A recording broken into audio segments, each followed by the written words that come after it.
Welcome everyone to another unboxing video. This time around we're going to be taking a look at Starter Deck Kaiba Reloaded. So in the last one we took a look at the Yu-Gi Reloaded, and they both came out at the exact same time, basically in the middle of 2016-ish, around there. This one, just like the other one, is actually not a first edition. It's actually kind of rare, you know, that I don't find them in first edition, because I do my best to try to, but these two Reloaded decks specifically, for whatever reason, it was difficult to find them in first edition. So let's take a look at the quick lineup here. So as you can see, there we go. So there are actually 50 cards as opposed to 40-ish like most decks, so that's kind of a plus right there. The fact that they do give you, you know, some extra cards, so that's kind of cool. You get one ultimate rare and 49 commons. I guess the downside is that you do get less foils if you're a foil person, you know, then a little unfortunate, but you know what, who cares, right? Let's go ahead and open it. So this one here, it's honestly, I think this deck is actually better than the Yu-Gi one, mainly because when it comes to starter decks, because it's just such basic gameplay, a lot of it comes to stats in the end, and Kaiba's cards just have much better stats, you will see, in terms of attack. So here's a recommendation thing: Shining Victories, Rise as a True Dragon Structure Deck, Kaiba and Obelisk 2016 Mega 10, Rivals of the Pharaoh, Legendary Decks 2, and okay, cool. And over here, basically how to use your thing in a combo. So, and you get the beginner's guide as well. Really don't need that. And then you get the playmat, which should be pretty similar to the other one, but I think it's just like purple theme as opposed to red-ish, red-orange-ish, but there you go. Shows the phases, like I keep saying, it's good to have it in starter decks to introduce players and to keep retainment up. And then lastly, the actual cards themselves. So, like I was saying before, it seems that these are actually better. Honestly, I might be wrong about that, but I feel for certain that that's kind of the case. For these, for starter decks, generally you want cards with like better stats, because you, oh shoot, there we go. Because you can't really, like, I guess, extend so many plays and make combos and stuff, you know? But it becomes a little bit difficult, I guess, to just come back unless you got some really high stat cards, you know?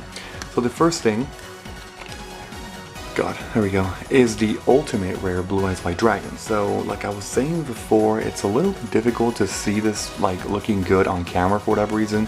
I watched plenty of unboxing videos and they always look pretty bad on camera, but in person they look really great in a different way, of course, because it's like this, I don't even know how to describe it, but on camera they just look like purely transparent and ghostish when they're clearly not.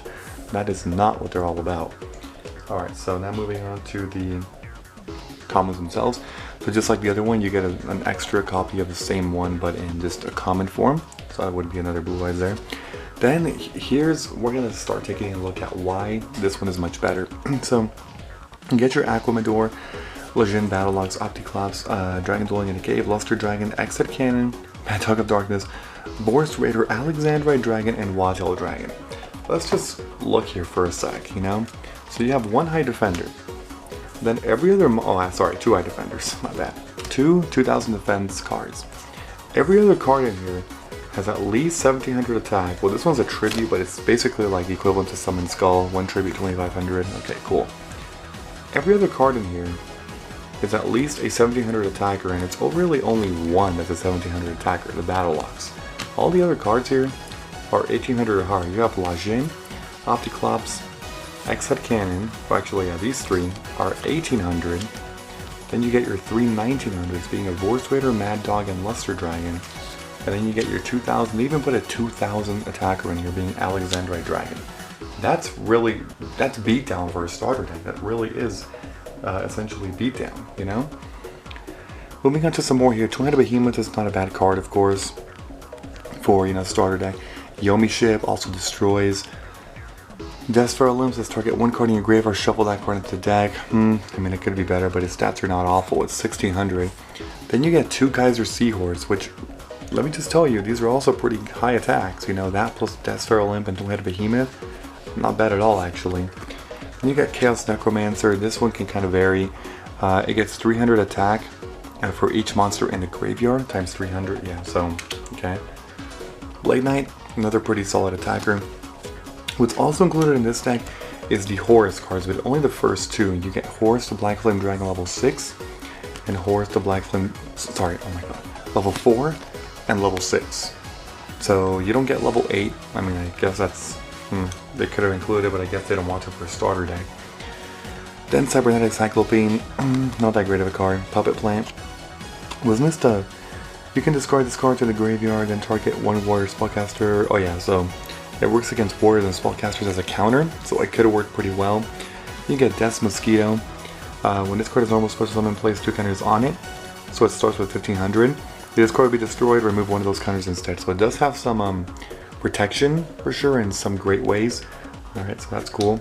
Then you get Tiger Dragon, another pretty good 1 tribute monster, 2400 attack.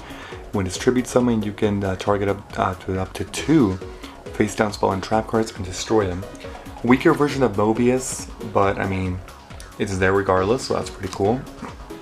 And then Vanguard of the Dragon, Divine Dragon, Apocalypse, and Interplanetary Purpley Thorny Dragon. Oh my god, this name. Interplanetary. There we go. Interplanetary Purpley Thorny Dragon. If a monster controls this from a battle or by card effect sent to the graveyard, you can special summon this card from your hand. Cool. Alright, and then lastly over here, we got our Dark Hole, Soul Exchange, Tribute to, I don't know why I said lastly, it's second to last, it's spell cards. Dark Hole, Soul Exchange, Tribute to Doom, Rush Recklessly, Mystical Space Typhoon, Offerings to Doom, Stamping Destruction, Enemy Controller, Burst Stream of Destruction, Shrink, Shield Crush, Silent Doom, Dragonic Tactics, and Shard of Greed. Some staples, that's for sure. You got your Dark Hole, Tribute to Doom, Rush Recklessly, MST. That one's not so common in these. Enemy Controller, sort of. Shrink, Shield Crush, Silent Doom, and this was the same one in the Yugi one as well. But a lot of neat things. Obviously Kaiba does have some very good cards. I mean, if you use a Soul Exchange, that's unique to dragons. Burst Stream is always good to have. Shrink and Shield Crush, yeah. Even Silent Doom can be pretty good for Blue Eyes and other, I mean, there's a bunch of, you know, normal monsters. And then lastly, you got the traps. Trap Hole, Sakuretsu, Shadow Spell, Widespread Rune, Threatening Roar, Birthright, and Damage Gate. So a lot of staples once again, battle traps, good traps in general. This is normal monster support here. So you got that plus Trap Hole and Sakuretsu. Shadow Spell is a better version of Spellbinding Circle actually. So he has a better card with that too. And then what the hell does Damage Gate do? Let's read this. I forgot what it does. When you take battle damage, target one monster in your graveyard with attack less than equal. Oh, okay. Special summon it. Okay. Not bad. Overall, I want to say that I think this deck is just generally better. It has more things to work with, so that's kind of cool, kind of neat. But that is the deck. As always, if you enjoyed this video, leave a like, leave a comment. I would appreciate it very much. Thank you, and as always, I will see you all next time. Bye-bye, everyone. Have a great and, of course, a fantastic day.